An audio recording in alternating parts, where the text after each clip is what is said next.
కొద్ది నిమిషాలు మనము దేవుని యొక్క వాక్యాన్ని ఆలోచించేద్దాం. మగ్దలేనే మరియ గురించి మనం నేర్చుకున్నాం. బేతానియా మరియ గురించి మనం నేర్చుకున్నాం.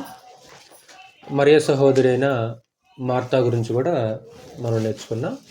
ఈరోజు పాత నిబంధనల నుంచి ఒక స్త్రీ గురించి మనం నేర్చుకుందాం. రాహేలు గురించి మనం కొద్ది నిమిషాలు ఆలోచించేద్దాం. రాహేలు జీవితం నుండి పాఠములు. ఈరోజు మనం నేర్చుకున్న అంశం ఏంటంటే రాహేలు జీవితం నుండి పాఠములు. ఇంగ్లీష్లో రేచెల్ అని పిలుస్తుంటారు ఆ పదాన్ని. రాహేల్ అనే పదాన్ని ఇంగ్లీష్లో రేచెల్ అంటారు. మీకు అందరికీ తెలిసిన స్త్రీ ఆవిడ, రాహేల్ అనే ఆవిడ. అయినా సరే ఒకసారి మనము ఆలోచించండి. ఏశావు జ్యేష్ఠత్వాన్ని యాకోబుకి అమ్మివేయటం, ఈ విషయం తెలియక ఇస్సాకు ఏశావును దీవించాలి అనుకోవటం, అప్పుడు రెబెకా వచ్చి యాకోబుని ఇస్సాకు దగ్గరికి పంపించటం, ఇస్సాకు యాకోబుని దీవించటం, ఈ విషయం తెలిసి ఏశావు యాకోబు మీద కోపాన్ని పగను పెంచుకోవటం మనకు తెలిసిన సమాచారమే. ఎప్పుడైతే కోపాన్ని పగను పెంచుకుంటారో అప్పుడు ఇస్సాకు రెబెకా యాకోబుని పిలిపించి, నీ అన్న కోపం చల్లారే వరకు నువ్వు మా అన్న దగ్గరికి వెళ్ళని రెబెకా ఏం చేస్తుంది, యాకోబుని పంపించేస్తుంది. నువ్వు ఈ కనానీయుల కుమార్తెల్లో ఎవరిని వివాహం చేసుకోవద్దు, నాకు పద్దనరాములో అన్నయ్య ఉన్నాడు, అక్కడికి వెళ్ళి ఒక స్త్రీని వివాహం చేసుకో, ఏశావు కోపం చల్లారే వరకు నేను నీ దగ్గరికి కబురు పంపించే వరకు ఇక్కడికి రావద్దు అని ఇస్సాకు రెబెకా ఇద్దరు కలిసి యాకోబుని పద్దనరాము పంపిస్తారు. అది మీకు తెలుసు. దాన్నే సిరియా అని కూడా పిలుస్తుంటారు. అలా ప్రయాణం అయిపోయి సిరియా దేశం యొక్క హద్దుల్లోనికి వెళ్ళిపోయిన తర్వాత ఒక బావి దగ్గరికి యాకోబు వెళ్తాడు. అప్పుడు గొర్రెలు కాసేవాళ్ళు కొంతమంది అక్కడ ఉంటారు. అప్పుడు యాకోబు వారిని అడుగుతాడు, లాబాను అనే వ్యక్తి మీకు తెలుసా అన్నప్పుడు, ఇదిగో లాబాను కూతుర్లు ఇదిగో గొర్రెలు కాసి మేపుకుంటూ వస్తున్నాను అన్నప్పుడు రాహేలు గొర్రెల మందు మేపుకుంటూ వచ్చేస్తాడు. అంటే మొట్టమొదటి పాయింట్, ఏ పాయింట్, పరిచయం. అంటే రాహేలు జీవితం నుంచి మనం నేర్చుకునే పాఠాలు ఏమైనా ఉన్నాయంటే, మొదటిగా పరిచయం. అందులో నెంబర్ 1, రాహేలు తన తండ్రి యొక్క మందని మేపుతుంది. రాహేలు తన తండ్రి యొక్క మందను మేపుతుంది. అంటే తల్లిదండ్రుల యొక్క పనులలో ఆవిడ చేదోడు వాదోడుగా ఉన్నట్లు మనకి స్పష్టంగా కనిపిస్తుంది. అక్కడ యవన స్త్రీ, వాస్తవానికి ఆవిడ యవన స్త్రీ అయినా సరే తండ్రి ఏ పని అయితే అప్పగించాడో ఆ పనిని రాహేలు చేస్తున్నట్లు మనం స్పష్టంగా చూడవచ్చు. 2, రాహేలు సౌందర్యవతి. అంటే మంచి రూపవతిగా ఆవిడ కనిపిస్తుంది. నేను అందగత్తెని, నేను సౌందర్యవతిని, నేను ఎండకెళ్ళితే నా అందం ఏం కావాలి అనే ఆలోచన ఏమాత్రం కూడా రాహేలులో లేదు. కాబట్టి ఆ గొర్రెలను తీసుకొని ఆ అరణ్య ప్రాంతానికి వెళ్ళి ఆ గొర్రెలని రాహేలు మేపుతూ ఉంటుంది. అంటే రాహేలు తండ్రి యొక్క మందను మేపుతుంది. 2వది, రాహేలు సౌందర్యవతి. మీకు తెలిసినట్లు ఆ సౌందర్యాన్ని చూసేసి యాకోబు రాహేలుని ప్రేమిస్తాడు. అప్పుడు లాబాను వచ్చి ఏమంటాడు, నీవు నాకు బంధువైనందుకు నీవు నాకు ఊరకనే కొలువు చేస్తావా, నీకేం కావాలో అడుగు అంటాడు. అప్పుడు ఆయన ఏమంటాడు, నేను రాహేలును ప్రేమించాను, ఆవిడ నాకు వివాహం చేయంటాడు. అప్పుడు లాబాను ఒక కండిషన్ పెడతాడు, నువ్వు ఒక 7 సంవత్సరాలు నాకు కొలువు చేస్తే రాహేలు నేను నీకు ఇచ్చి వివాహం చేస్తానంటాడు. అప్పుడు రాహేలు మీద ఉన్న ప్రేమతో అతను ఏం చేస్తాడు, 7 సంవత్సరాలు కొలువు చేస్తాడు. తర్వాత లాబాను కూడా ఏం చేస్తుంటాడు, రాహేలునిచ్చి పెళ్లి చేయకుండా లేయానిచ్చి పెళ్లి చేస్తాడు. అంటే లాబాను కూడా యాకోబుని ఏం చేస్తాడు, మోసం చేస్తాడు. అప్పుడు తర్వాత అడిగినప్పుడు పెద్దదాన్ని ఉంచుకొని చిన్నదానికి వివాహం చేయటం మా దేశ మర్యాద కాదు. ఒకవేళ నీకు గనక రాహేలు కావాలనుకుంటే మరొక 7 సంవత్సరాలు నువ్వు కొలువు చేయాలి. అంటే టోటల్గా 14 సంవత్సరాలు రాహేలు కోసం కొలువు చేశాడు. అక్కడ ఉపయోగించుకున్న పదం ఏంటంటే, ఈ 14 సంవత్సరాలంట యాకోబుకి చాలా కొద్ది దినాలుగా కనిపించినవంట. అంటే 14 సంవత్సరాల మనిషి అంత కష్టంతో జీతం చేస్తే ఆ 14 సంవత్సరాల కాలము, ఆ కష్టము యాకోబుకి ఎలాగుందంట, చాలా కొద్దిగా ఉంది. అంటే ఈ రాహేలు మీద ఉన్న ప్రేమ ఆ కష్టాన్ని, ఆ శ్రమని, ఆ జీతాన్ని ఏం చేసిందనమాట, అవి లెక్కలు లేకుండా పోయినమాట.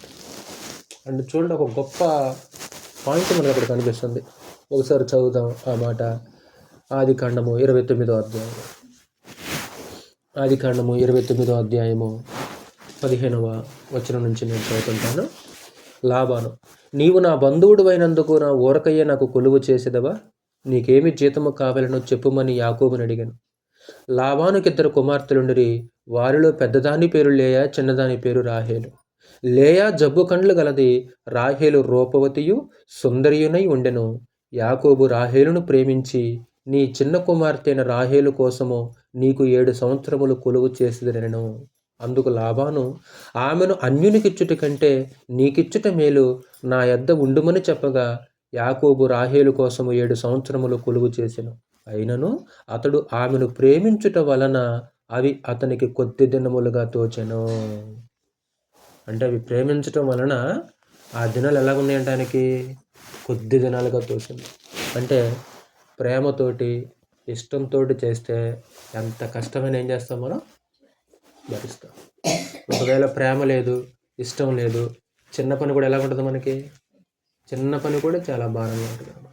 అంటే ఆ ప్రేమ ఏం చేసిందంటే ఆ కష్టాన్ని, ఆ శ్రమని తీసేసింది అనమాట. అంటే ప్రేమతోటి, ఇష్టపూర్వకంగా, హృదయపూర్వకంగా చేస్తే భక్తి జీవితం కూడా చాలా సంతోషంగా ఉంటుందట. అది కష్టమైనా సరే, అది శ్రమ అయినా సరే, ఆ జీవితం మనకు సంతోషంగా ఉండాలంటే అందులో ప్రేమ ఉండాలి, మనస్ఫూర్తిగా ఉండాలి, హృదయపూర్వకంగా ఉండాలి. అంటే హృదయపూర్వకంగా ఏది చేసినా సరే అది ఇష్టంగానే ఉంటుంది తప్ప కష్టంగా కాదు. అన్ని సంవత్సరాల జీతం చేశారంటే కొద్ది రోజులుగా కనిపించినాయి అంట. అంటే రాహేలు మీద ఉన్న అంత అభిమానము, ఆ ప్రేమ. నెక్స్ట్ ఏం జరిగింది, తర్వాత యాకోబు, నా దినములు సంపూర్ణమైనవి కనుక నేను నా భార్య వద్దకు పోనట్లు ఆమెను నాకిమ్మని లాబానుని అడగగా. తర్వాత ఏం జరిగిందనే సంగతి మీకు తెలుసు. అప్పుడు 25వ వచనంలో, ఉదయం ముందు ఆమెను లేయా అని ఎరిగి అతడు లాబానుతో, నీవు నాకు చేసిన పని ఏమిటి? రాహేలు కోసమే కదా నీకు కొలువు చేసి తిని, ఎందుకు నన్ను మోసపుచ్చితమనెను. అందుకు లాబాను, పెద్దదానికంటే ముందుగా చిన్నదానినిచ్చుట మా దేశ మర్యాద కాదనెను. ఈమె యొక్క వారము సంపూర్ణము చేయుము, నీవిక 7 సంవత్సరములు నాకు కొలువు చేసిన యెడల అందుకే ఆమెను కూడా నీకు ఇచ్చిదనని చెప్పగా యాకోబు అలాగు చేసి ఆమె వారము సంపూర్తయిన తర్వాత అతడు తన కుమార్తె అయిన రాహేలును అతనికి భార్యగా ఇచ్చాడు. అంటే ఈ లాబాను క్యారెక్టర్ కూడా సరిగా లేనట్లు మనకు అనిపిస్తుంది. అంటే అతను కూడా ఒక మోసగాడిగా కనిపిస్తున్నాడు. యాకోబుని బాగా వాడుకుంటున్నట్లు యాకోబు బంధువు అనే ప్రేమ కనపరిచాడు మొదట్లో. ఏదో ఒక ప్రేమ ఉన్నట్లు వలకబోసాడు. నువ్వు నాకు బంధువు కదా, నువ్వు ఎలా నాకు ఊరకనే జీతం చేస్తావు, ఏదో ప్రేమ ఉన్నట్లు మాట్లాడాడు. కానీ తర్వాత కాలక్రమంలో లాభం యొక్క క్యారెక్టర్ చూస్తే అదొక మోసతనంతో కూడుకున్నదిగా మనకి కనిపిస్తుంటుంది. ఇలా యాకోబుకి రాహేలుకి వివాహమైంది. అంటే వాస్తవానికి రాహేలు రూపవతి, సౌందర్యవతి. కానీ అంటే పై రూపానికి ఆవిడ సౌందర్యవతి ఏమో, కానీ ఆవిడ అంతరంగం మాత్రమో ఏమాత్రం కూడా సరిగా లేదు. ఆవిడ బుద్ధి మంచిది కాదు, ఆవిడ ఆలోచనలు కూడా ఏమాత్రం కూడా మంచిది కాదు. అంటే బాహ్యంగా సౌందర్యవతి, బాహ్యంగా చూస్తే ఇష్టపడవచ్చు, బాహ్యంగా చూస్తే మెచ్చుకోవచ్చు. ఆవిడకున్నది బాహ్య సౌందర్యమే, కానీ అంతరంగ సౌందర్యం అనేది ఆవిడలో లేదు. ఒక 4 పాయింట్లు మనము ఆవిడ జీవితం గురించి మనం ఆలోచన చేద్దాం. దేవుడు మెచ్చే సౌందర్యం ఆవిడలో లేదు. దేవుడు మెచ్చే సౌందర్యము అది అంతరంగమైన సంగతి మీకు తెలుసు కదా. దేవుడు బాహ్య సౌందర్యాన్ని మెచ్చుకోడు, కానీ అంతరంగ సౌందర్యాన్ని మాత్రమే దేవుడు మెచ్చుకుంటాడు. మనుషులు బాహ్య రూపాన్ని చూస్తుంటారు, మనుషులు బాహ్య సౌందర్యాన్ని మెచ్చుకుంటారు. ఇప్పుడు లేయాని ఇష్టపడకపోవటంలో, రాహేలుని ఇష్టపడటంలో ఫస్ట్ యాకోబుకు నచ్చింది ఏంటిది? సౌందర్యమే కదా, ఆవిడ అందమే కదా. అంటే నోవాహు కాలంలో ఉన్న ప్రజలు కూడా చక్కని వారిని చూసి వివాహం చేసుకున్నారే తప్ప క్యారెక్టర్ చూసి వివాహం చేసుకున్న వాళ్ళు వింటున్నావా? ఈ యాకోబు కూడా చక్కదనం చూసి వివాహం చేసుకున్నాడే తప్ప అంతరంగాన్ని చూసి వివాహం చేసుకున్న వ్యక్తి కానే కాదు. ఈరోజు వివాహాలు కూడా ఎక్కువగా ఎలాగైపోతున్నాయి అంటే కేవలం చక్కదనం చూసి, సౌందర్యాన్ని చూసి వివాహాలు అయిపోతున్నాయి తప్ప వారి వ్యక్తిత్వము, వారి జీవితము, వారి విశ్వాసము, వారి ఫ్యామిలీ బ్యాక్గ్రౌండ్ ఏంటి అని ఆలోచించి వివాహం చేసుకునే వివాహాలు చాలా అరుదుగా కనిపిస్తుంటాయి. ఈరోజు భవిష్యత్తులో ఒకవేళ మన పిల్లలకి మనము ఏం చూసి వివాహం చేస్తాం, ఏమి చూసి మనము మన పిల్లలకి సెట్ చేయగల వివాహాలని ఏం కోరుకుంటాం మనం? ఇప్పుడు మనం మనుషుల ముందు చెప్పకపోయినా సరే మన హృదయం ఏం కోరుకుంటుందో ఎవరికి తెలుసు? వాస్తవానికి దేవునికి తెలుసు. అంటే నా కొడుకుకి నేను వివాహం చేయాలి, ఇంతకీ నా హృదయంలో నేను ఏం కోరుకుంటున్నాను? నా కూతురికి వివాహం చేయాలి, నా హృదయంలో ఏం కోరుకుంటున్నాను? అంటే దేవుడు సంతోషించే విధంగా మన పిల్లల యొక్క వివాహ కోరికలు ఉన్నాయా? మన పిల్లలకి వివాహం చేయాలనుకుంటున్నాం, మన కోరికలు, మన నిర్ణయాలు, అంటే మన పిల్లలకి వివాహం చేసే మన నిర్ణయాలు దేవుడు సంతోషింపదగినవిగానే ఉంటాయా? భవిష్యత్తులో వాక్యానికి అనుకూలంగానే ఉంటాయా? లేకపోతే యాకోబు చేసినట్లే మనం చేస్తామా? లేకుంటే నోవాహు కాలపు ప్రజలు చేసినట్లే మనం కూడా చేస్తామా? కాబట్టి రాహేలు సౌందర్యవతి, రూపవతి, చూడచక్కగానే ఉంది, కానీ ఆవిడ అంతరంగం మాత్రం సరి అయినదిగా కాదే కాదు. కాబట్టి దేవుడు బాహ్య రూపాన్ని చూడడు, కానీ అంతరంగాన్ని చూస్తున్న సంగతి మీకు దావీదు దగ్గర కూడా తెలుసు కదా. దావీదుని అభిషేకించడానికి వెళ్ళినప్పుడు సమూయేలు పొరపడతాడు, పెద్ద కుమారుడు వస్తాడు, బాగా ఎత్తుగా బలంగా ఉంటాడు, వీడియో అనుకుంటాడు సమూయేలు. కానీ దేవుడు ఏమంటాడు? వీడిని ద్రోసేసేయంటాడు. నువ్వు ఎత్తును, రూపాన్ని లక్ష్య పెట్టావు. మనుషులు లక్ష్య పెట్టు వాటిని యెహోవా. అంటే మనుషులు ఏం లక్ష్య పెడతారు? ఎత్తు, రూపం. ఎత్తుగా ఉన్నాడా? అమ్మాయి కంటే ఎత్తుగా ఉన్నాడా? లేకుంటే అబ్బాయి ఎత్తుకు అమ్మాయి సరిపోద్దా? ఏం చూస్తాం మనం? అదే కదా రూపం. అబ్బాయికి తగిందేనా? అబ్బాయికి కలర్ తగిలిందేనా? అమ్మాయికి కలర్కి తగిందేనా? కలర్ కావాలి, ఎత్తు కావాలి, బలం కావాలి, చదువు కావాలి. అన్నిటికంటే ప్రాముఖ్యంగా మనం ఏ జాతిలో నుంచి క్రీస్తులోకి వచ్చేసామో మనకు కూడా అలాంటి జాతే కావాలి. అంటే ఎన్నోసార్లు మనం వింటాం, కానీ మన ఆలోచనలు, ఒకసారి మన హృదయపు ఆలోచన ఎలాగున్నా ఒకసారి పరిశీలించుకుందాం స్త్రీలరా. కాబట్టి పై రూపాన్ని చూడొద్దన్నాడు అక్కడ సమూయేలు దగ్గర పరమదేవుడు. మీకు తెలిసినట్లు పేతురు కూడా మాట్లాడుతూ మీ అంతరంగ స్వభావం మీకు అలంకారముగా ఉండవలను. బాహ్య అలంకరణ కాదు, అంటే ఒకటి బాహ్య రూపాన్ని మెచ్చడు, రెండు బాహ్య అలంకరణ కూడా దేవుడు మెచ్చడు. బాహ్య రూపాన్నేమో మనుషులు మెచ్చుతారు, అంతరంగ రూపాన్నేమో దేవుడు మెచ్చుతాడు. కాబట్టి దేవుడు మెచ్చే సౌందర్యము మనము కలిగి ఉన్నామా? కొంతమంది సౌందర్యాన్ని బట్టి అతిశయించే మనుషులు కొంతమంది ఉంటారు. యెహెజ్కేలు గ్రంథము 28వ అధ్యాయం వచనం చదువుకొని మనం ముందుకు సౌందర్యాన్ని బట్టి కొంతమంది అతిశయిస్తుంటారు. యెహెజ్కేలు గ్రంథము 28వ అధ్యాయము ఏదో ఒక రూపంలో గర్వం అన్నమాట. ఒక్కొక్కరికి ఒక్కొక్క గర్వం, ఒకటి కాదు కారణం. ఒక్కొక్కరికి ఒక్కొక్క విషయంలో గర్వం. కొంతమందికి సౌందర్యాన్ని బట్టి గర్వం అనమాట, కొంతమందికి ఏమో ధనాన్ని బట్టి గర్వం అయితే కొంతమందికి సౌందర్యాన్ని బట్టి గర్వము. ఇక్కడ తూరు అధిపతి గురించి ప్రవక్త మాట్లాడుతూ 28వ అధ్యాయము 17వ వచనం, 28వ అధ్యాయము 17వ వచనం, నీ సౌందర్యము చూచుకొని నీవు గర్వించిన వాడవై. నీ సౌందర్యము చూచుకొని నీవు గర్వించిన వాడై. అంటే దేన్ని బట్టి నీకు గర్వం వచ్చేసింది? సౌందర్యాన్ని బట్టి, అందాన్ని బట్టి. అంటే పైకి కనిపించకపోయినా సరే తమలో తాము ఎంతో గర్వంగా ఫీల్ అవుతుంటారు, తమలో తాము ఎంతో సంతోషంగా, అతిశయంగా ఫీల్ అవుతుంటారు కొంతమంది మనుషులు సౌందర్యాన్ని చూసి. ఈ సౌందర్యం అనేది వాస్తవానికి నశించిపోద్ది అంటాడు యాకోబు రాసిన పత్రిక 1వ అధ్యాయం కూడా. బాహ్య సౌందర్యము నశించిపోయే సౌందర్యం అనే సంగతి మనకు తెలిసింది. యాకోబు రాసిన పత్రిక 1వ అధ్యాయం 7వ తరగతి చదువుతున్నప్పుడు ఇంగ్లీష్లో ఒక పోయం ఉండేది, ఒక స్టోరీ ఉండేది. అందులో ఒక రాజు సౌందర్యాన్ని బట్టి బహుగా గర్విస్తుంటాడు. సౌందర్యాన్ని బట్టి, తనకున్న ఎత్తును బట్టి, అందాన్ని బట్టి బాగా గర్వంగా ఫీల్ అవుతుంటాడు తన రాజ్యంలో. ఒకరోజు రాత్రిపూట నిద్రించేసింది. ఉదయం లేవగానే అతని తలలో 2 కొమ్ములు మొలిచేసింది. వెళ్ళి అద్దంలోకి చూసుకుంటే ఏమైపోయింది, ఇక తను భరించుకోలేకపోతున్నాడు, బయటికి వెళ్ళలేకపోతున్నాడు. ఏదో గుట్టతోటి ఆ కొమ్ములు కప్పుకొని బయటికి రావటం ప్రారంభించేశాడు. అంటే ఒక స్టోరీ, ఒక పోయం అనమాట. అంటే ఆ రాజు సౌందర్యాన్ని బట్టి గర్విస్తుంటే దేవుడు ఏం చేశాడంటే ఆ గర్వానికి ఒక ప్రతిఫలం ఇచ్చేసి కొమ్ములు మొలిపించేసాడు. అంటే దేనిని బట్టి మనం గర్వించినా సరే ఆ జీతాన్ని, ప్రతిఫలాన్ని మనం ఎవరి దగ్గర నుంచి పొందుకుంటాం? దేవుని దగ్గర నుంచి. దేనిని బట్టైనా సరే, ఒక్కొక్కరికి ధనము, ఒక్కొక్కరికి జ్ఞానము, ఒక్కొక్కరికేమో సౌందర్యం, ఒక్కొక్కరికి ఒక్కొక్క గర్వం. ఈ సౌందర్యం అనేది వాస్తవానికి ఇది నశించిపోయే సౌందర్యం అంటాడు. యాకోబు రాసిన పత్రిక 1వ అధ్యాయము 9-11 వచ్చినాడు. దీనుడైన సహోదరుడు తనకు కలిగిన ఉన్నత దశయందు అతిశయింపవలెను, ధనవంతుడైన సహోదరుడు తనకు కలిగిన దీనదశయందు అతిశయింపవలెను. ఎలయనగా ఇతడు గడ్డి పువ్వు వలె గతించును. సూర్యుడు ఉదయించి వడగాలి కొట్టి గడ్డిని మార్చివేయగా దాని పువ్వు రాలును, దాని స్వరూప సౌందర్యమును నశించును. అలాగే ధనవంతుడు తన ప్రయత్నములలో వాడిపోను. అంటే ఇక్కడ ఇద్దరిని పరిచయం చేస్తున్నాడు. ఒకడు దీనుడు, 2 ధనవంతుడు. ఎవడైనా సరే ఏ స్థితిలో ఉన్నాడో ఆ స్థితిలో వాడు ఏం చేయాలి? సంతృప్తిగా దేవునికి లోబడి బ్రతకాలి.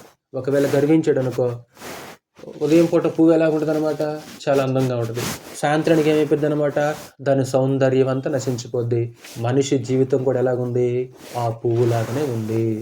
ఆ పువ్వు సౌందర్యం ఎలాగైతే వాడిపోద్దో, మనుషులు సౌందర్యాన్ని బట్టి అతిశయిస్తే అది కూడా గతించిపోయేది. కాబట్టి రాహేలు మంచి సౌందర్యవతి, రూపవతి. భౌతికంగా ఆవిడలో ఏ లోపం లేకపోవచ్చు, కానీ ఆవిడ అంతరంగాన్ని చూస్తే మాత్రము చాలా కఠినంగా ఉంది. చాలా కఠినంగా ఉంది. అది మెచ్చుకోదగిన అంతరంగం ఆవిడలో ఏమాత్రం కూడా లేదు. అంతకంటే సౌందర్యవతులు గ్రంథంలో ఉన్నారు, కానీ ఆవిడలాంటి బుద్ధి లేదనమాట. ఆత్మీయంగానే వాళ్ళు బాహ్య సౌందర్యం మాత్రమే కాకుండా అంతరంగ సౌందర్యం కలిగిన వాళ్ళు. మనకందరూ తెలిసినట్లు, మీకందరూ తెలిసినట్లు శారా కదా. శారా యొక్క సౌందర్యాన్ని ఐగుప్తు రాజు దగ్గర పొగడారు కదా. అసలు ఈ దేశంలోనే లేదన్నారు. ఆవిడ అంత సౌందర్యవతి బాహ్యంగా, అంతరంగం కూడా ఎలాగుంది? అంతరంగం కూడా సౌందర్యంగా ఉంది కదా. ఎస్తేరు గురించి మనం చూసామనుకో, ఎస్తేరు కూడా ఎలాగుంటుంది? అనేక మంది యవన స్త్రీలు ఉన్నారు. రాజు ఎవరిని కోరుకున్నాడు? ఆవిడనే కోరుకున్నాడు. కానీ ఆవిడ అలా అంత విధేయత చూపించింది. అంటే సౌందర్యం ఉన్న భక్తి గల స్త్రీలు ఉన్నా సరే అందరూ రాహేల్లాగా లేరు. ఎంతోమంది విధేయత కలిగి లోబడి జీవించారు. కానీ రాహేలు మాత్రము ఆవిడ అంతరంగం సరిగా లేనట్టు మనకు అనిపిస్తుంది. అందులో 4 పాయింట్లు. రాహేలు యొక్క జీవితం బి పాయింట్. ఒకసారి మరలా ఆదికాండంలోకి వచ్చేద్దాం. ఒకటి పరిచయాన్ని మనం చూసాము, ఏ పాయింట్. 2 బి పాయింట్లో రాహేలు జీవితము. అందులో నెంబర్ 1 ఆవిడలో ఉన్న ఒక దుర్బుద్ధి ఏంటంటే అసూయ పరురాలు. అసూయ నెంబర్ 1. అసూయ. ఒక భయంకరమైన అసూయతోటి ఆవిడ ఉన్నట్లు, నిండిపోయినట్లు మనం చూడవచ్చు. ఆదికాండము 30వ అధ్యాయము 1వ వచనం. ఆదికాండము 30వ అధ్యాయము 1వ వచనం. ఇప్పుడు లేయా జబ్బు కండలది కదా. యాకోబు రాహేల్ని వివాహం చేసుకున్న తర్వాత ఈ మనిషి రాహేల్ని ఎక్కువగా ప్రేమించడం ప్రారంభించాడు. రాహేలుని ఎక్కువగా ప్రారంభించేసి లేయాని ఏం చేశారు? పైన 29వ అధ్యాయం 30వ వచనం చూడండి. 29వ అధ్యాయం 30వ వచనంలో, యాకోబు రాహేలును కూడెను, మరియు అతడు లేయా కంటే రాహేలును బహుగా ప్రేమించి అతనికి మరి 7 ఏండ్లు కొలువు చేసిన. బహుగా ప్రేమించి లేయా ద్వేషింపబడుట యెహోవా చూచి ఆమె గర్భము తెరిచెను. రాహేలు గుడ్రాలై ఉండే. అంటే ఈయన ఇద్దరు భార్యలు ఎవరిని ఎక్కువగా ప్రేమిస్తున్నాడు? రాహేలుని ప్రేమిస్తున్నాడు. సరే, ప్రేమిస్తే ప్రేమించావు, కానీ ఆవిడేం చేయబడుతుంది అనమాట? అక్కడ ద్వేషించబడుతుంది. ఇప్పుడు ప్రేమిస్తే ప్రేమించేశావు, కానీ లేయాను ద్వేషించడం ప్రారంభించేశారు. ఎప్పుడైతే లేయా ద్వేషించబడిందో దేవుని యొక్క కృప ఆవిడ మీద ఉంది. అంటే కుటుంబం భర్త చేత ద్వేషించబడింది. అలాగే ఈ రాహేలు కూడా రాహేలు చేత కూడా ద్వేషించబడి. రాహేలు ఎవరు? సొంత చెల్లెలు. అంటే సొంత చెల్లెల ద్వారా ద్వేషించబడింది. అలాగే భర్త ద్వారా కూడా ద్వేషించబడింది. ఎప్పుడైతే ద్వేషించబడిందో దేవుడు చూశాడు. అంటే మీకు తెలిసినట్లు అక్కడ నేర్చుకున్న ఒక విశేషమైన సూత్రం ఏంటంటే, ద్వేషింపబడే వారి పక్షాన దేవుడు నిలబడతాడు. నన్నెవరు ప్రేమించట్లేదు, నన్ను ఎవరు ఇష్టపడలేదు, నన్ను అందరూ ద్వేషించేవాళ్లే, నన్ను అందరూ తిరస్కరించేవాళ్లే, తృణీకరించేవాళ్లే, నా మాట అంటే ఎవరికి లెక్కలేదు అంటే అప్పుడు కొరింథీ పత్రుడు ఏమంటా అంటే తృణీకరింపబడిన వారిని దేవుడు ఏర్పాటు చేసుకుని మాట్లాడుతుంటాడు. అంటే ఎవరైతే తృణీకరించబడుతుంటారో, ఎవరైతే ఎన్నికలో ఉండరో వారిని దేవుడు ఏం చేస్తుంటాడు? ఏర్పాటు చేసుకుంటాడు. ఇప్పుడు యోసేపు కూడా తృణీకరించబడ్డా, కుటుంబం చేత ప్రేమించబడ్డా? ప్రేమించబడ్డా? తృణీకరించబడ్డాడు, ప్రేమించబడ్డా ఆయన. ఇప్పుడు దేవుడు యోసేపుని ఏర్పాటు చేసుకున్నాడా, లేకుంటే అన్నలను ఏర్పాటు చేసుకున్నాడా? ఇక్కడ లేయా తృణీకరించబడుతుంది. లేయాకేమో గర్భఫలం ఉంది, రాహేలుకి గర్భఫలం లేదు. అంటే రాహేలుకి గర్భఫలం లేకపోవడానికి కారణం ఏంటి? ఒక తృణీకారం, ఒక ద్వేషం, ఒక లెక్కలేనితనం. భర్త నన్నే ప్రేమిస్తున్నాడు ఎక్కువగా, నా అక్కని ప్రేమించట్లేదు, నా భర్త నా మీద బహు ఇష్టాన్ని చూపిస్తున్నాడు. తన సౌందర్యాన్ని బట్టి, తను చూపించే భర్త యొక్క ప్రేమను బట్టి ఆవిడ ఏం చేసింది? తృణీకరించడం ప్రారంభించేసింది. వెంటనే ఆవిడకి లేయాకి 4 మగపిల్లలు పుట్టారు, తెలుసు కదా. రూబేను, షిమ్యోను, లేవి, యోధా. యోధా లేయా గర్భంలోంచి వచ్చేసాడు.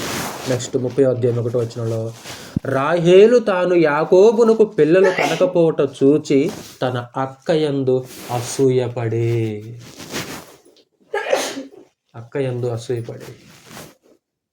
ఇప్పుడు ఇద్దరికి ఒకేసారి వివాహం అయిపోయింది అనుకో, ఒక ఇంట్లో తోటికోళ్ళు కూడా ఎలాగుంటారంటే, ఒకవేళ గర్భఫలం వచ్చేసి ఇంకొకళ్ళ గర్భఫలం ఆలస్యమైంది అనుకో, ఒక రకమైన అసూయ వస్తుంది కదా, వచ్చేస్తుంది. ఇప్పుడు ఇద్దరు బెస్ట్ ఫ్రెండ్స్ ఒకేసారి వివాహం చేసుకున్నారు.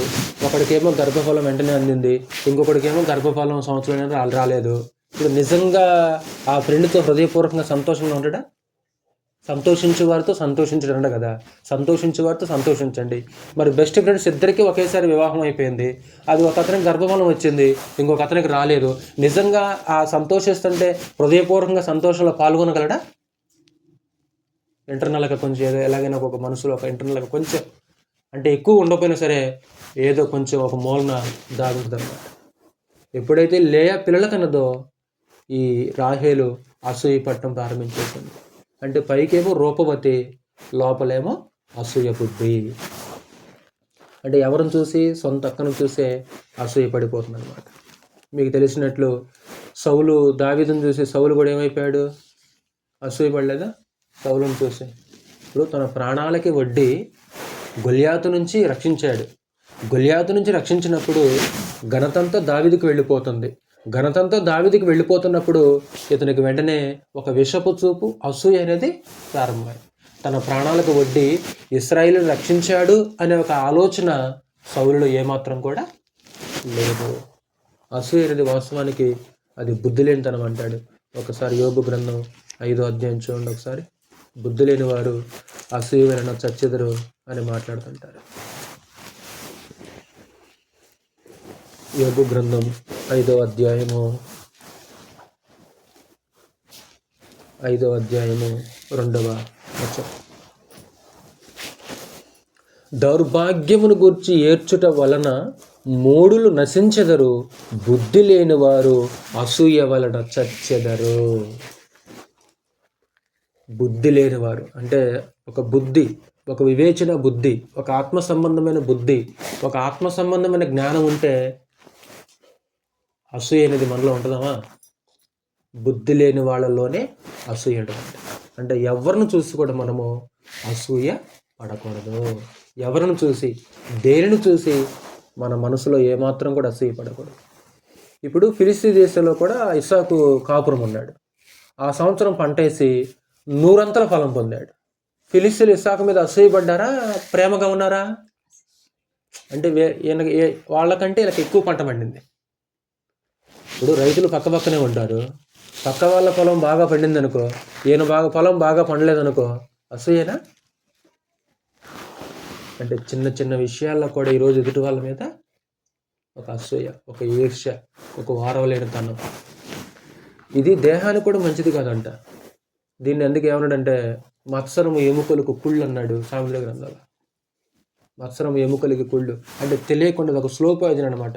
దేహాన్ని కూడా ఏం చేస్తుందంటే అనారోగ్య బారిన పడి చేస్తాడు. ఎవడు ఎలాగుంటే మనకెందుకని ప్రశాంతంగా ఉంటేనే తప్ప మన మనసులో ఎలాంటి అసూయ అనేది ఉండకూడదు. అసలు కొత్తగా జన్మించిన వాళ్ళు ఏం మానాలని పేతురు మాట్లాడుతుంటే మీకు గుర్తుందా? మీరు కొత్తగా జన్మించిన శిశువును పోలిన వారై మీరు అసూయను సమస్త దూషణ మాటలను మాని. ఒకప్పుడు మనకు అసూయ ఉంది. ఎప్పుడు? క్రీస్తుకు వెలుపల ఉన్నప్పుడు. కొత్తగా జన్మించాం. కొత్తగా జన్మించిన తర్వాత ఇప్పుడు మనలో ఏముండకూడదు? చిన్న పాపంగా కనిపించవచ్చు మనకి, తప్పు అది, వాస్తవానికి అది ఏ తప్పు లేదు.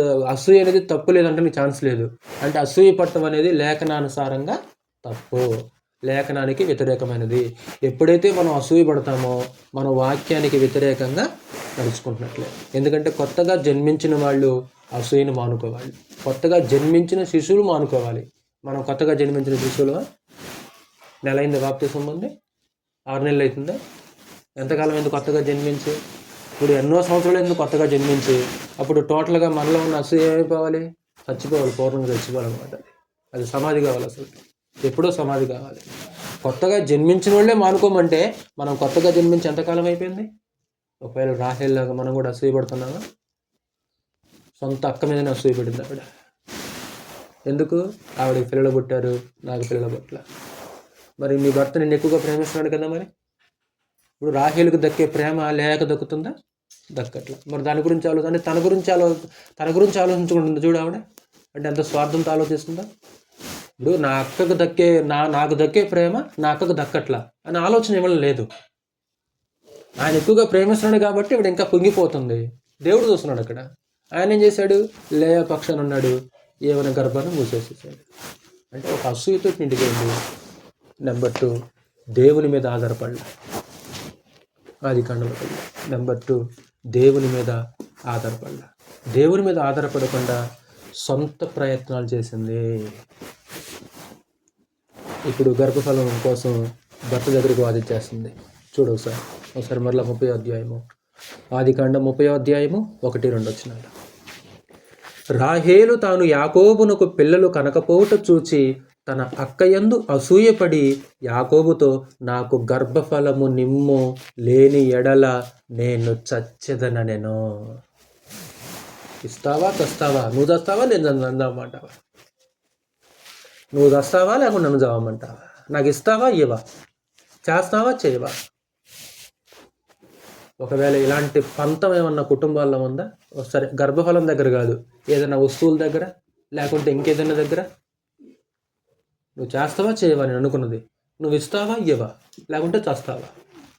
ఎవడైతేనేమో గర్భఫలం దగ్గర పంతం పట్టింది, కానీ గర్భఫలం దగ్గర కాదు. కానీ ఈరోజు క్రైస్తవ కుటుంబాలలో తమ ఆలోచన నెరవేర్చుకోవటానికి స్త్రీలు ఏమన్నా ఈ విధంగా పంతంతో మాట్లాడుతున్నారా? గర్భఫలం ఎవరివ్వాలి? మరి యాకోబు దగ్గరికి అడిగితే ఇప్పుడు ఎవరి దగ్గరికి వెళ్ళి అడగాలి? ఎవడా? దేవుని దగ్గరికి వెళ్ళి అడగాలి. ఎందుకు? గర్భఫలము ఆయన ఇచ్చు బహుమానం. సంతులేని ధరని ఆయన ఏం చేస్తాడు? 113వ కీర్తన ఒక మంచి మాట చూద్దాం. రాహేలు జీవితం నుంచి మనం నేర్చుకునే పాఠాలు. ఆవిడలాగా మనం అసూయపడకూడదు. 2, ఆవిడ దేవుని మీద ఆధారపడలా. 113వ కీర్తన 8-9 వచనాలు. ఆయన నేల నుండి దరిద్రులను లేవనెత్తువాడు, పెంట కుప్ప మీద నుండి బేదలను పైకెత్తువాడు. ఆయన సంతులేని దానిని ఎల్లాలుగాను, కుమాళ్ళ సంతోషమగల తల్లిగాను చేయును. యెహోవాను స్తుతించుడి. అంటే దేవుడు ఏం చేయగలడు? సంతానం లేని దానిని ఎల్లాలుగా చేయగలడు, కుమాళ్ళ సంతోషమగల తల్లిగా. ఈ మధ్య అప్పుడప్పుడు న్యూస్ చూస్తుంటా, 2-3 సార్లు చూశాను. 60 సంవత్సరాల ముసలావిడికి కమల పిల్లలు పుట్టారు. తూర్పుగోదావరి అటు సైడ్ 2-3 సార్లు చూశాను నేను. అన్నేసి 2 కమల పిల్లలు. 50 సంవత్సరాల వృద్ధురాలకి 2 కమల పిల్లలు. అంటే కొంచెం ఆలస్యం కావచ్చేమో, కానీ ఆలస్యం తర్వాత దేవుడిచ్చే బహుమానం చాలా స్ట్రాంగ్గా ఉంటుంది. అది గుర్తుంచుకోండి. ఆలస్యం కావచ్చేమో, కానీ ఆలస్యం తర్వాత దేవుడిచ్చే బహుమానం ఎలా ఉంటుందో తెలుసా? చాలా స్ట్రాంగ్గా, చాలా గొప్పగా ఉంటుంది. ఇప్పుడు అబ్రహాముకి ఇస్తారని ఇప్పుడు వాగ్దానం చేశాడు 75 సంవత్సరాలు, మీకు తెలుసు. ఇచ్చింది ఎప్పుడు? 100వ సంవత్సరం. ఇస్సాకుకు పెళ్ళింది ఎప్పుడు? 40 సంవత్సరాలు. పిల్లలు పుట్టింది ఎప్పుడు 60 సంవత్సరాలు. పెళ్ళైన తర్వాత ఈయనకి 20 సంవత్సరాలు, వాగ్దానం చేసిన తర్వాత ఆయనకి 25 సంవత్సరాలు. ఇంతకీ వీళ్ళు ఓపికతో ఎదురు చూశారా, సొంత ప్రయత్నాలు చేశారా? ఓపికతో ఎదురు చూశారు. తర్వాత చెప్పారు కదా, ఇప్పుడు సారా గొడ్రాలే, ఇస్సాకు పుట్టాడు, గొప్ప వ్యక్తి పుట్టాడు. తర్వాత రిబకా ప్రారంభంలో గొడ్రాలు, తర్వాత యాకోబు లాంటి గొప్ప వ్యక్తి పుట్టాడు. మానోహ భార్య గొడ్రాలు, ఆవిడ కడుపున ఎలాంటి పుట్టాడు సంసోను. ఎలిజబెత్ కూడా గొడ్రాలు. అది చూడండి, అంటే గొడ్రాలి కడుపున పుట్టిన వాళ్ళు ఎలాంటి వీరులు అయ్యారు. బాప్తిస్మ ఇచ్చే యోహాను, ఎలిజబెత్ వృద్ధులే కదా ఇద్దరు, బహుకాలము గడిచిన వృద్ధులయ్యి ఉండిరి. అంటే దేవుడు ఇవ్వటం ఒకవేళ ఆలస్యం కావచ్చేమో, ఆలస్యం తర్వాత ఇచ్చే బహుమానం ఎలాగుంటుందంటే చాలా స్ట్రాంగ్గా ఉంటుంది. మరి మనం ఏం చేయాలి? ఆలస్యమైందని దొడ్డుదారులు ఎత్తుక్కోవాలా? దొడ్డుదారులు ఎత్తుక్కోకూడదు. పిల్లలు ఏం చేస్తుంటారంటే ఒకవేళ తాళం లేదని దొడ్డుదారులు వచ్చేస్తుంటారు. ఒక రైతు చెప్తాడు, యాకోబుడు మాట్లాడుతూ, తొలకరి వర్షము కొరకు, కడవరి వర్షం కొరకు ఒక రైతు ఎదురు చూసినట్లు దేవుని నుంచి మనం ఏం చేయాలంటే ఎదురు చూడాలి. ఒకసారి వెంటనే ఇస్తాడు, లేకుంటే ఆలస్యంగా ఇస్తాడు, లేకపోతే అసలుకి ఇవ్వడు. ఇప్పుడు అసలు ఇవ్వడు కాబట్టి దేవుని నుంచి దూరం అయిపోదామా? నాకు గర్భఫలం ఇమ్మో, ఎవరివ్వాలి? దేవుడు ఇవ్వాలి. ఇప్పుడు ఎవరిని అడగాలి? ఇవిడా దేవుణ్ణి అడగాలి, దేవుని ప్రార్థించాలి. అన్న ఏం చేసింది తెలుసుకుంది మీకు? యెహోవా ఆమెకు సొంత లేకుండా చేసాను. అన్న ఏం చేసింది అంటే, అన్న ప్రార్థన చేసినట్లు ఈవిడ ప్రార్థన చేసిందా? అంటే చూడండి, అంటే పైకి రూపవతేనా అంతరంగం? మరి పైకి సౌందర్యవతి, కానీ ఇప్పుడు అంతరంగం ఎలాగుంది? ఏం కోరుకుంటున్నాం ఈరోజు మనం కూడా? సొంత ప్రయత్నం ఏంటంటే సారా చేసినట్లు చేసింది. మరలా అప్పుడు ఒక దాసిని తీసుకొని, ఇది ఏమైనా పెళ్లి చేసుకో, నాకు ఈమెన వల్ల కుమారుడు అంటాడు. అసలు ఆడకు పుడితే ఈమెకి ఎలా కుమారుడు అవుతాడు? సారా కూడా అప్పుడు పొరపాటు చేసింది కదా. అక్కడ సారా పొరపాటు చేసింది. తర్వాత కుటుంబాల కలతలు వచ్చినాయి, సమస్య వచ్చేసింది. నీకును నాకు యెహోవా న్యాయం తీర్చునుగా. కానీ ఎవరి మీద? చివరికి భర్త మీదనే ఎదురు తిరిగి మాట్లాడుతున్నాడు. ఇప్పుడు ఏమన్నా అబ్రహాం ఏమైనా అన్యాయం చేశాడా? అబ్రహాం యొక్క సొంత ఆలోచన అది కాదు, నీది సొంత ప్రయత్నం. అంటే దేవుని ప్రమేయం లేకుండా మన సొంత ప్రయత్నాలు దొడ్డుదారులు ఎలాగుంటాయంటే సక్సెస్ కావయ్యి. సక్సెస్ అయినట్లు కనిపిస్తాయి, కానీ అవి సక్సెస్ కాదనమాట. అంటే దేవుని అందరి విశ్వాసంతో మనం చేయాలి తప్ప, దేవుణ్ణి పక్కన పెట్టి మన దొడ్డుదారిలో సొంత ప్రయత్నాల్లో మనము ప్రకృతి వైద్యాన్ని ఆశ్రయించింది. ఇప్పుడు ఇవన్నీ చేసే ముందు దేవుని అడిగితే ఏంటి ప్రకృతి వైద్యము? రూబేను పెద్దోడైపోయాడు. ఒకరోజు పొలం వెళ్ళేసి తల్లికి పుత్రదాతపు వృక్షపు పళ్ళు తీసుకుని వచ్చేసాడు తల్లికి. అది రాహేల్ చూసేసింది. ఏమో ఒక పూర్వకాలంలో ఉండేది కదా, పిల్లలు పుడితే అది తింటే పిల్లలు పుడతారు, పసరు తాగితే పిల్లలు పుడతారు అనేవాళ్ళు గ్రామాలు. మీరు ఎప్పుడన్నా పసరు తాగితే పిల్లలు పుడతారని ఇప్పటికీ పల్లెటూరులో కొంతమంది పిల్లలు లేరనుకో పసరు తాగుతారు. ఏమో తెలియదు, దేవుడు సృష్టిలో ఏమన్నా ఆ యొక్క చెట్ల మొక్కల్లో ఏమన్నా పెట్టడం మనకైతే తెలియదు. ఒకవేళ ఆ పుత్రదాతపు వృక్షం పళ్ళు తింటే నాకేమన్నా పిల్లలు పుడతారని ఆవిడేం చేస్తానమాట, ఇదిగో నాకు ఇచ్చేస్తే అంటారు. అంటే దాని అర్థం ఏంటంటే ప్రకృతి వైద్యాన్ని ఆశ్రయించింది. ఇప్పుడు ఫస్ట్ ఎవరిని ఆశ్రయించాలి? దేవుడిని ఆశ్రయించాలి. దేవుడిని ఆశ్రయించకుండా నెంబర్ 1 ఆవిడ ఏం చేసింది? భర్త మీద వాదిస్తుంది. నెంబర్ 2 ఏం చేసింది? ప్రకృతి వైద్యాన్ని ఆశ్రయించేసింది. చివరికి ఎలాగోలాగా పరమదేవుడు ఒక గర్భఫలం ఇచ్చేశాడు. చెప్పాను కదా, ఆలస్యమైన ఒక స్ట్రాంగ్ బహుమానం ఇస్తాడు. దేవుడు యోసేపుని ఇచ్చేశాడు, ఒక గొప్ప వ్యక్తిని ఇచ్చాడు. అక్కడనే 30వ అధ్యాయము 22వ వచనం. 30వ అధ్యాయము 22వ వచనం. దేవుడు రాహేలును జ్ఞాపకము చేసుకుని ఆమె మనవి విని ఆమె గర్భము తెరచెను. ఎప్పుడుగో ప్రార్థన చేసింది ఆవిడ. ఎప్పుడు చేసింది ప్రార్థన? ఆమె మనవి విని. తర్వాత ఎప్పుడు కొనవా? ఇక్కడ భర్త దగ్గర వాదించి ఆ వైద్యాన్ని, ప్రకృతి వైద్యాన్ని ఆశ్రయించి తర్వాత ఎప్పుడుకో ప్రార్థన చేయడం ప్రారంభించింది. 30వ అధ్యాయము 22వ వచనం. దేవుడు రాహేలును జ్ఞాపకము చేసుకొని ఆమె మనవి విని ఆమె గర్భము తెరిచెను. అప్పుడు ఆమె గర్భవతి అయి కుమారుని కని దేవుడు నా నింద తొలగించననుకొనెను. మరియు ఆమె యెహోవా మరి ఒక కుమారుని నాకు దయచేయునుగాక అనుకొని అతనికి యోసేపు అను పేరు పెట్టెను. ఎప్పుడొద్దు బోర్డు కావాలి నాకు మరలా. అందుకే సామెతల గ్రంథంలో ఒక మాట అంటాడు, తృప్తి పడనవి 4 కలవ 3 కలవ అంటాడు. అందులో ఒకటి కరణి గర్భాన్ని చూపిస్తాడు ఆయన. కరణి గర్భం అంటే తృప్తి ఉండదు. చాలును అననవి 4 కలవ అంటాడు. ఒకటి భూమి, ఎంత వర్షం కురిసినా సరే భూమి నీళ్ళని ఏం చేస్తుంటుంది, తాగుతూనే ఉంటుంది. నాకొద్దు అంటే భూమి. అందులో రెండోది ఏం పోల్చాడంటే కనని గర్భము, అంటే పిల్లలు లేని ఎంతో కాలం పిల్లలు లేరు, కావాలని కోరుకుంటారు కదా, అదిగో చాలును అననవి కనని గర్భం. ఇప్పుడు ఒక కుమారుడు పుట్టాడు, చాలనుకుంది ఆవిడ, నాకు ఇంకొకటి దయచేయను గాక, నా నింద తొలగించుకొనినండి ఆ మాట అంట కదా, దేవుడు నా నింద తొలగించననుకొనెను. అంటే వాస్తవానికి అంటే గొడ్రాలతనం అనేది సమాజంలో ఒక నిందే, ఒక అవమానం అది వాస్తవానికి. ఎలిజబెత్ కూడా ఈ మాట్లాడుతుంది, అవమానం అది. ఒకసారి చదువుదాం, ఇది ఇంతే ఉంచుకోండి. లోకాసు వార్త 1వ అధ్యాయం. లోకాసు వార్త 1వ అధ్యాయం.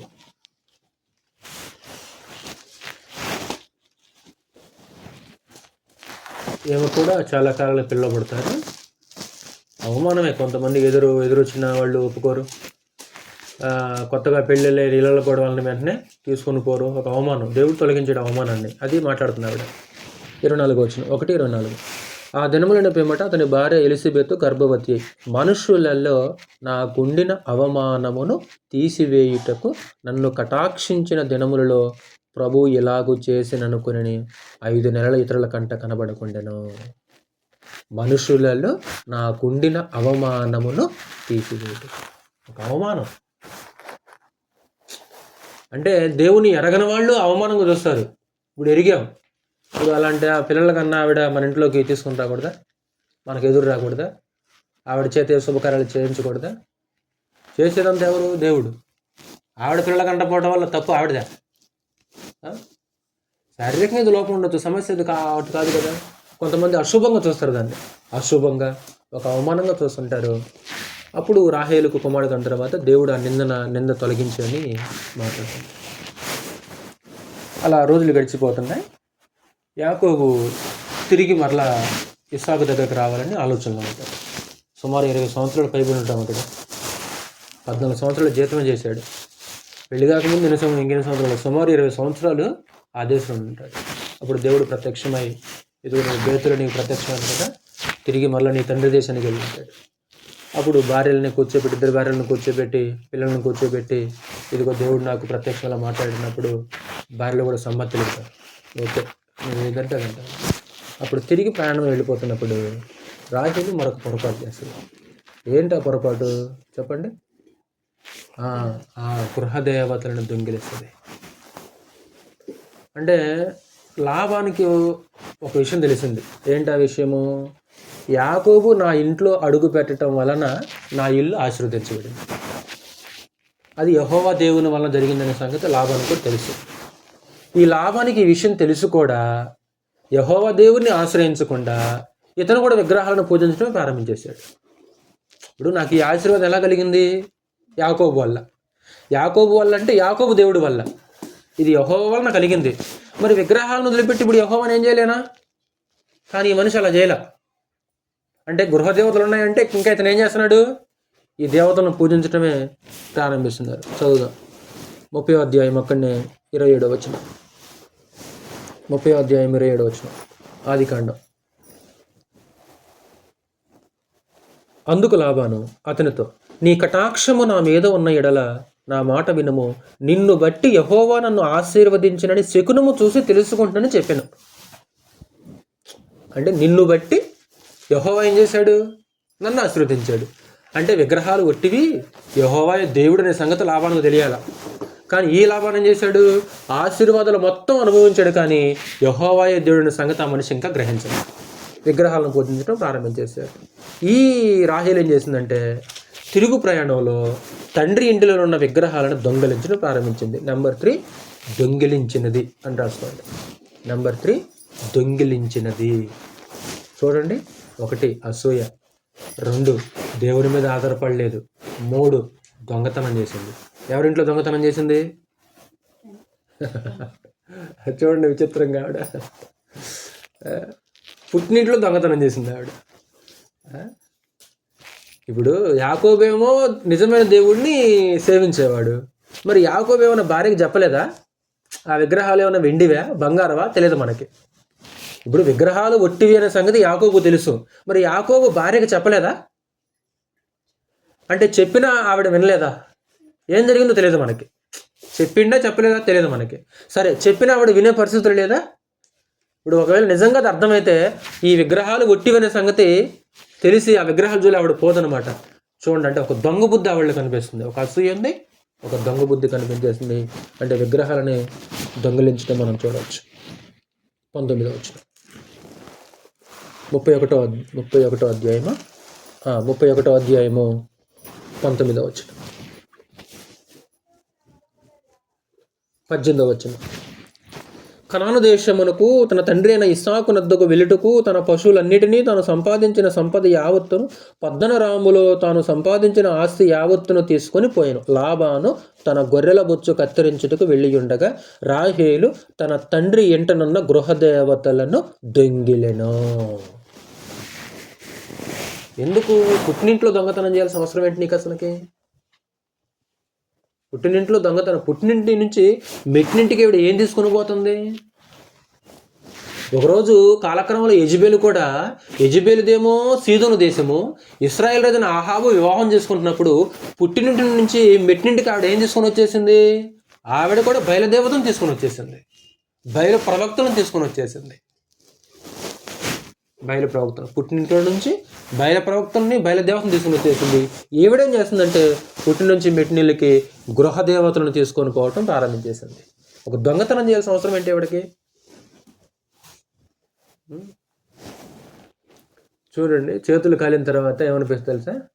అంతకుముందేమో కాదులేండి, ఈడు చూడు చక్కగా ఉండాలి కండి అంటాం. ఎప్పుడు? ప్రారంభంలో. సరే, ఈడు చూడు చక్కగా కుదిరింది.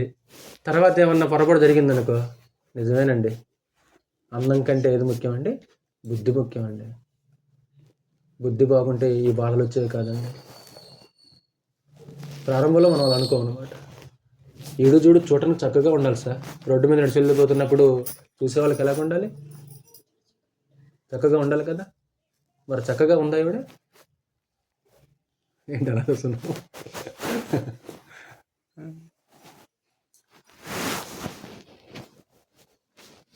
అంటే ఒక దొంగతనం. ఇశ్రాయేలీయులను కూడా దొంగతనం అంటే ఏంటో ఒక అర్థం చెప్పాడు దేవుడు. అంటే దొంగిలకూడదు అనేది కాలక్రమంలో దేవుడు ఇచ్చిన ఒక విశేషమైన ఆజ్ఞ కదా. ఒకసారి మలాకీ గ్రంథం, ఏది దొంగతనము అనే దానికి ఇక్కడ మలాకీ ఒక విశేషమైన అర్థం చెప్పాడు. ఇక్కడ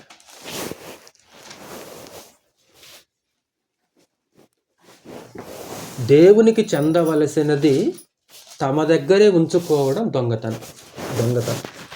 దేవునికి చెందవలసినది తమ దగ్గర ఉంచుకోవటాన్ని బైబిలు దొంగతనంగా చూపించేసింది. మలాకీ గ్రంథం, మీ ఆ పాయింట్ మీకు అర్థం కావాలి. 3వ అధ్యాయం 8వ వచనం. మానవుడు దేవుని యొద్ద దొంగిలున, అయితే మీరు నా యొద్ద దొంగిలితిరి. ఒక మనిషి దేవుని దగ్గర దొంగతనం చేయగలడా? కానీ మీరు దొంగతనం చేశారు నా దగ్గర. అంటే ఈ దొంగతనం అంటే అర్థం ఏంటి? ఒక వస్తువుని వాళ్ళకి తెలియకుండా తీసుకోవడం దొంగతనమే. కానీ ఇక్కడ దీనికి చెప్పిన మరొక అర్థం ఏంటంటే దేవునికి చెందవలసినవి తమ దగ్గర ఉంచుకోవటం కూడా దొంగతనం. యేసుక్రీస్తు యొక్క శిష్యుడైన యోధా కూడా ఎలాంటివాడంటే వాడు దొంగ అయ్యుండి, అంటే ప్రభు వెంటే తిరుగుతుంటాడు, ఎన్నో వాక్యాలు విన్నాడు, కానీ బుద్ధి మారింది ఆయన్ని. ఓకే, తిరిగి దొంగలు దేవుని రాజ్యానికి వారసులు కారంటాడు కొరింథీ పత్రికలో కూడా. దొంగలైనను లోబులైనను దేవుని రాజ్యానికి వారసులు కారంటాడు. అంటే ఒక దొంగ బుద్ధి, ఆ దొంగతనం చేసే ఒక గుణము రాహేల్లో మనకు కనిపిస్తుంది. అలాగే చివరిగా 4 అబద్ధమాడింది. అబద్ధమాడింది. ఇప్పుడు లాబాను గొర్రెల బొచ్చు కత్తిరించడానికి వెళ్ళాడు, ఇంటి దగ్గర లేడు. యాకోబు భార్యలనే పిల్లలను తీసుకొని ప్రయాణమై వెళ్ళిపోతున్నాడు. ఇంటికి వచ్చి చూసేసరికి లాబాను యాకోబు లేడు, తన కూతురు లేరు, పిల్లలు లేరు, ఇంట్లోకి లోపల చూస్తేనేమో లాభానికి గృహదేవతలు కూడా లేవు. ఇక ఈ మనిషి ఏం చేశాడంటే తన దగ్గర ఉన్న మనుషుల్ని వెంట పెట్టుకొని యాకోబుని తరవటం ప్రారంభించేశాడు. ఒక రాత్రి పూట దేవుడు ప్రత్యక్షమై లాభానికి వార్నింగ్ ఇచ్చాడు, జాగ్రత్త యాకోబుతో. తర్వాత తోక ముడుచుకోండి, రాత్రి నీ దేవుడు ప్రత్యక్షమయ్యాడు, లేకుంటే నీ పని ఉండేది అన్నాడు. వార్నింగ్ ఇచ్చేసాడు యాకోబు మరలా ఈ లాభాలు. సరే నువ్వు వెళ్తే వెళ్ళావు, నా దేవతలు నువ్వు ఎందుకు దొంగతనం చేసావని ఇప్పుడు నింద ఎవరి మీదకి వచ్చింది? యాకోబు అంట. ఎందుకంటే ఎవరు దొంగలు యాకోబు చేసాడు అనుకున్నాడు ఆ మనిషి. యాకోబు అంటాడు కాదు. అంటే ఇప్పుడు భార్య చేసిన పని ఇప్పుడు ఎవరి మీదకి వచ్చిందంటే భర్త మీదకి వచ్చింది. నువ్వేలా దొంగతనం చేసావు? నేను ఇంటికాడ లేనప్పుడు నువ్వు ఇలా వచ్చేస్తావా? నువ్వు నా చెప్తే సంబరములతోనూ పాటలతోనూ మెద్దెలతో నేను పంపించేస్తాను, సాగనంపుతాను. అంత ఒట్టు మాటలని. అంటే ఎలా సాగనంపుతాను నిన్ను? మీ నాన్నింటికి బాగా వాయిద్యాలతోటి సంతోషంతో నేను సాగనంపామండి. నాకు నేను ఇంట్లో లేనప్పుడు ఇలాగ వస్తావా? అంత మాత్రమే కాకుండా విగ్రహాలు తీసుకొని వస్తావా అన్నప్పుడు యాకోబు కూడా కోపం వచ్చేసి, ఎవరు తీసుకున్నారు విగ్రహాలు? ఎవరి దగ్గర విగ్రహాలు దొరుకుతాయో వాళ్ళు చావవలెను. బహుశా ఆ మాట ఏమన్నా రాహేలుకు తగిలిందా ఏమో, అందుకే తొందరలో చనిపోయిందా. రెండో కొడుకుని కొంటూ చచ్చిపోద్ది తెలుసుగా మీకు, బెన్యామీను కంటూ చనిపోద్ది. అప్పుడు ఎవరి దగ్గర విగ్రహాలు దొరుకుతాయో చావాలంటాడు. అప్పుడు లాభను వెతకడం ప్రారంభించేశాడు. ఆవిడేం చేసింది, ఒక పెట్టెలో పెట్టేసి పెట్టె మీద కూర్చుంది. ఎవరు? రాహేలు. ఆయనేమో వెతుక్కుంటూ వచ్చేస్తున్నాడు. వెతుక్కుంటూ వచ్చేస్తే ఇవిడేం పెట్టె మీద కూర్చోస్తుంది. తండ్రి వస్తే లేవలేదు. మరలా దాన్ని కవర్ చేయడానికి మరొక అబద్ధం. ఏది? నిన్ను గౌరవించలేదు అంటానికి. అటు చూడండి, ఒక తప్పు చేస్తే దాన్ని కవర్ చేయడానికి అంతే. ఒకసారి మనకు కూడా అంతే అనిపిస్తుంది అనమాట. ఒకటి దాయటానికి ఇంకొకటి, దాన్ని దాయటానికి తప్పు మీద తప్పు. సరే ఇప్పుడు దేవుడు వెల్లడి చేసాడు అనుకుందాం. ఇప్పుడు ధైర్యంగా ఒప్పుకుంటే ఎలాగుండేది ఆవిడ? నేను తీసాను నాయనని ఒప్పుకుంటే ఎలాగుండేదో? దాచిపెట్టేసిన తర్వాత నాన్నగారు నేను ముందు లేవలేదని మీరేం బాధపడద్దు, నేను కడగమన్నాను అంటాడు. అబద్ధం అంటే తల నెరిసిన వాని ఎదుట లేచి ముసలవాని ముఖమును గనపరచాలంటాడు. ఎవరైనా తండ్రి వచ్చేసాడు, ముసలాడు తండ్రి వచ్చేసాడు, ఏం చేయాలా? లేచి నిలబడాలి. అదే మాట్లాడుద్ది ఆవిడ. నేను లేవనందుకు మీరేమనుకోవద్దని మాట్లాడుతుంటాడు. 33వ వచనం చూడండి, 31వ అధ్యాయం 33వ వచనం, లేకుంటే 30 నుంచి చదువుతున్నాను. నీ తండ్రి ఇంటి మీద బహు వాంచగలవాడవై వెళ్ళగోరిన ఎడల వెళ్ళుము. నా దేవతను నెల దొంగిలితమనగా యాకోబు, నీవు బలవంతముగా నా ఎద్దుని నీ కుమార్తెను తీసుకుందామేమో అనుకుని భయపడతని. ఎవరి ఎద్దు నీ దేవతలు కనబడునో వారు బ్రతకూడదు. అది యాకోబు మాట్లాడుతున్నాడు. నీవు నా ఎద్దునున్న వాటిని మన బంధువుల ఎదుట వెతికి నీ దాన్ని తీసుకున్నామని లాభంతో చెప్పాను. రాహేలు వాటిని దొంగిలినని యాకోబునికి తెలియలా. ఎవడ భర్తకు కూడా చెప్పలే, రహస్యంగా భర్తకు కూడా చెప్పకుండా దాచిపెట్టేసింది. ఆయన ఏమన్నాడు, అవి ఎవరి దగ్గర దొరుకుతాయో వాళ్ళు వస్తారు, వాళ్ళు బతకూడదు. సరే ఎత్తుక్కోపన్నాడు ఆయన. లాబాను యాకోబు గుడారంలోనికి, లేయా గుడారంలోనికి, ఇద్దరు దాసిల గుడారంలోనికి వెళ్ళిన కానీ అతనికి ఏమీ దొరకలేదు. తర్వాత అతను లేయా గుడారంలో నుండి బయలుదేరి రాహేలు గుడారంలోనికి వెళ్ళాను. రాహేలు ఆ విగ్రహములను తీసుకుని వంటి సామాగ్రులు పెట్టి వాటి మీద కూర్చుండెను. కాగా లాబాను ఆ గుడారమందంతటి తడవి చూచినప్పటికీ అవి దొరకలేదు. ఆమె తన తండ్రితో, తమ ఎదుట నేను లేవలేనందున తాము కోపపడకూడదు, నేను కడగానని చెప్పెను. అతను ఎంత వెతికినను ఆ విగ్రహములు దొరకలేదు. నాయన నేను లేవలేనందుకు నువ్వేం కోపడమాకు నాయన, నేను కడగా ఉన్నాను. నిజమా అబద్ధమా? అబద్ధం. దేనికి అబద్ధం ఆడింది? దొంగతనం దాయడానికి అబద్ధం ఆడింది. ఒకటి అసూయ. అక్క అంతేనా? ఆవిడలో ఒక అసూయ ఉంది. 2 దేవుని మీద ఆధారపడిందా? గర్భఫలం కోసం ఎవరి దగ్గర వాదన ఆడుతుంది? భర్త. 3 దొంగతనం చేసింది. 4 దాన్ని కవర్ చేయడానికి మరలా అబద్ధం ఆడటం ప్రారంభించేసింది. బెన్యామీను కనుక్కున్నప్పుడు చనిపోయింది ఆవిడ. చదువుదాం అన్నమాట. 35వ అధ్యాయం చూడండి ఒకసారి. ఆదికాండం 35వ అధ్యాయం.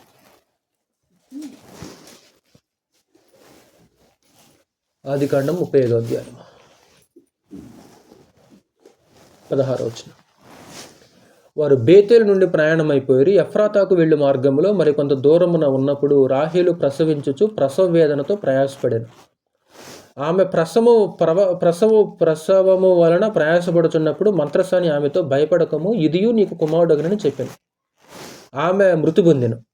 ప్రాణము పోవచ్చుండగా ఆమె అతని పేరు బెనోని అనెను. అతని తండ్రి అతనికి బెన్యామీను అను పేరు పెట్టెను. అట్లు రాహేలు మృతి పొంది బెత్లెహేముని ఎఫ్రాతా మార్గమున పాతిపెట్టబడెను. అంటే ఇంకో కుమారుని కంటే చచ్చిపోయాడు. అంటే బహుశా యాకోబు అన్నాడు మరి దానికి, అంటే ఆవిడ పనిష్మెంట్ మరి ఎలా అర్థం చేసుకోవాలి మరి తెలియదు మనకి. ఆవిడైతే అనతి కాలంలోనే చనిపోయింది. ఆవిడ కుమారులు ఎవరంటే యోసేపు రాహేలు కుమారుడు. రెండో వాడేమో బెన్యామీను. టోటల్గా యాకోబుకు 12 మంది కుమారులు.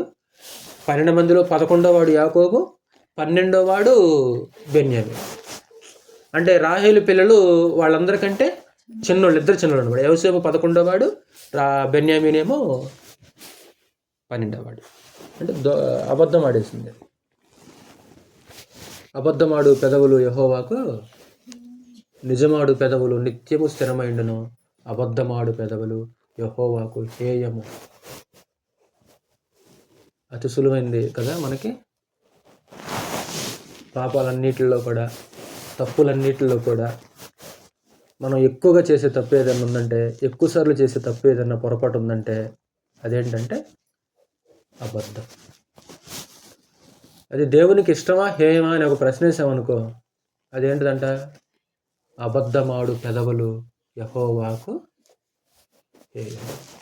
అంటే దేవునికి హేయమైన పని మనం చేస్తాం. ఎన్నిసార్లు చేసామో ఇప్పుడు, మరి ఇంకెన్నిసార్లు చేస్తామో భవిష్యత్తులో. మరి గెహజీ కూడా అబద్ధం అయింది కదా.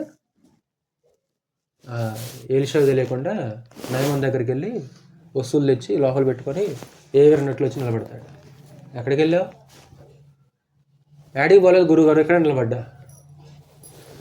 నా మనసు నీతో కూడా రాలేదా? ఆ నయమాను కంటిన కుష్టు నీకు నీ కుటుంబానికి సర్వకాలము కలుగును. అంటే యథార్థంగా ఒప్పుకున్నది వేరు, దాచిపెట్టింది వేరు. ఒకవేళ ఆదాం యథార్థంగా ఒప్పుకుంటే పరిస్థితి ఎలా ఉండదు మనకు తెలియదు. అతను కూడా యథార్థంగా ఒప్పుకున్నాడా? ఒప్పుకోవాలి. సౌలు కూడా యథార్థంగా ఒప్పుకున్నాడా చేసిన పనిని సమూయేలు దగ్గర? యథార్థంగా ఒప్పుకుంటే పరిస్థితులు వేరుగా ఉంటాయి. దాన్ని కవర్ చేయకూడదు అనమాట. తప్పుని కవర్ చేయకూడదు. అంటే ఇలాగ రాహేలు, అలాగే ఒక గెహజీ అబద్ధం. ఈరోజు మనం ఆడే ఒక అతిపెద్ద అబద్ధం ఏంటిది?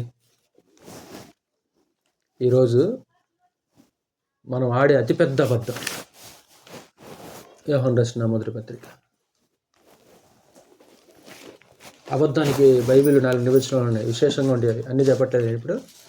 యోహాను రాసిన మొదటి పత్రిక. కేవలం అబద్ధపు మాటలు చెప్పడం అబద్ధం కాదు, అది గుర్తుంచుకోండి మీరు. కేవలం అబద్ధపు మాటలు చెప్పడం అబద్ధం కాదు. అబద్ధానికి బైబిల్ నిర్వచనం చెప్పింది. దేన్ని అబద్ధం అంటారు, ఎవరిని అబద్ధికుడు అంటారు? యోహాను రాసిన మొదటి పత్రిక 2వ అధ్యాయము 4వ వచనం చూడండి. ఆయనను ఎరిగి ఉన్నానని చెప్పుకొనొచ్చు, ఆయన ఆజ్ఞలను గైకొనని వాడు అబద్ధికుడు. ఎవరు అబద్ధికుడు అంటే? ఆయనను ఎరిగి ఉన్నానని చెప్పుకొనొచ్చు. మేము కూడా క్రిస్టియన్సేనండి, మేము క్రైస్తవులం అండి, పేరుకే క్రైస్తవులు, కానీ దేవుని మాట ఏది లేదు. ఏదో కొన్ని అక్కడక్కడ దేవుని మాట వింటాం. అందులో ప్రాముఖ్యంగా ఆదివారం ఆరాధన చేయాలి దేవుని మాట. ఆయనను ఎరిగి ఉన్నానని చెప్పుకొనొచ్చు. మనం అడిగా నువ్వు క్రిస్టియన్స్ అని చెప్పుకో. మేము క్రిస్టియన్స్ అండి, క్రైస్తవులు అని చెప్పుకుంటూ ఆజ్ఞలు గైకొనకపోతే ఎవరంటే వాళ్ళు? 1:10 వచనం కూడా అక్కడ 1:10 కూడా దేవుణ్ణి అబద్ధికులుగా చేస్తామంటే ఇక్కడ. లేకుంటే అది వద్దులే కానీ 4వ అధ్యాయం చూడండి ఒకసారి. 4వ అధ్యాయము 20వ వచనం. 4వ అధ్యాయం 20వ వచనం. ఎవడైనను నేను దేవుణ్ణి ప్రేమించుచున్నానని చెప్పి తన సహోదరుని ద్వేషించిన ఎడల అతడు అబద్ధికుడు. 2 నిర్వచనాలు ఉన్నాయి ఇక్కడ చెప్పాడు. 1, ఎవరు అబద్ధికుడు?